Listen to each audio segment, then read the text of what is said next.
I need to give a quick heads up on this one.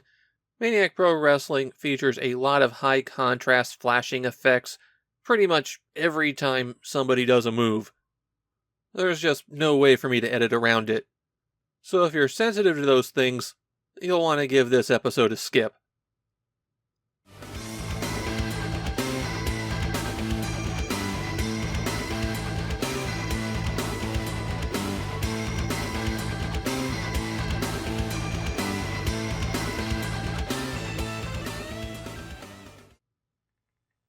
How do you make a wrestling game for the PC Engine after Human has revolutionized the entire genre with Fire Pro Wrestling? Do you just copy them and do what they did? Or go back to the old ways and hope no one notices? Well, if you're Hudson, you come up with something completely different. Maniac Pro Wrestling was developed by AI, a game developer who was determined to make their name not searchable. This was their first PC Engine game, and only their second game overall. They'll be occasionally dropping by to release another PC Engine game every couple of years. AI was one of those developers who wound up doing the other games in popular franchises.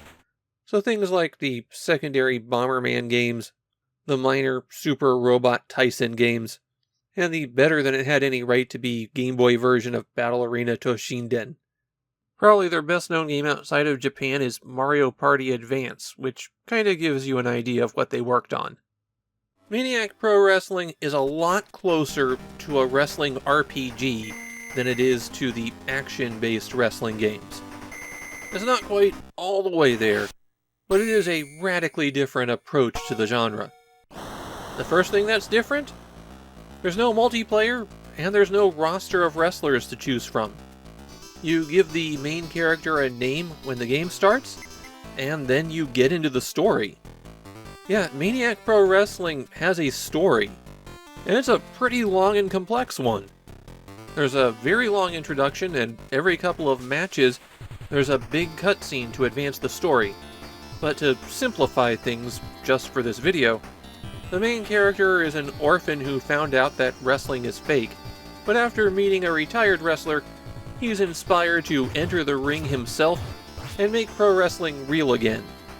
Along the way, he finds love, develops friendly rivalries, and of course takes on the evil, corrupt pro wrestlers.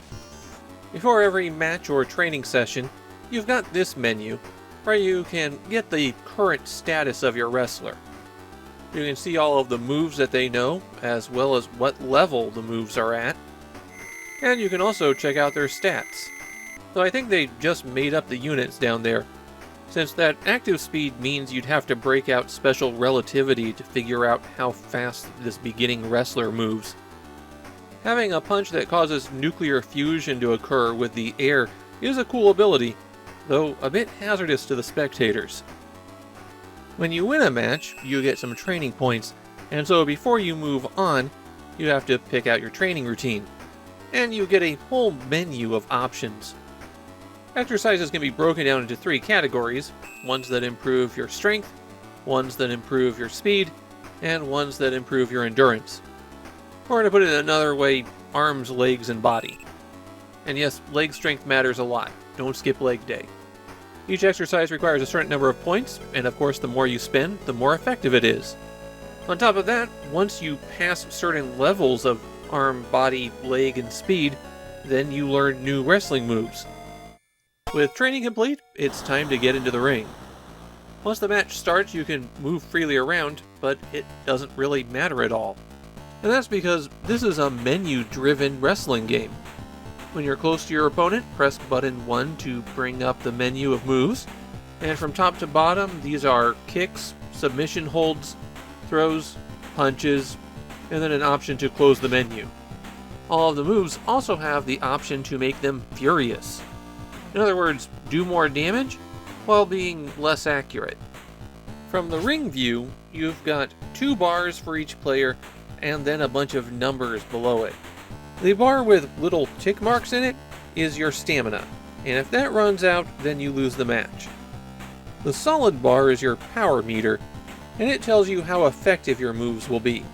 It gets consumed whenever you do a move or get hit, and it recovers when you're not doing anything.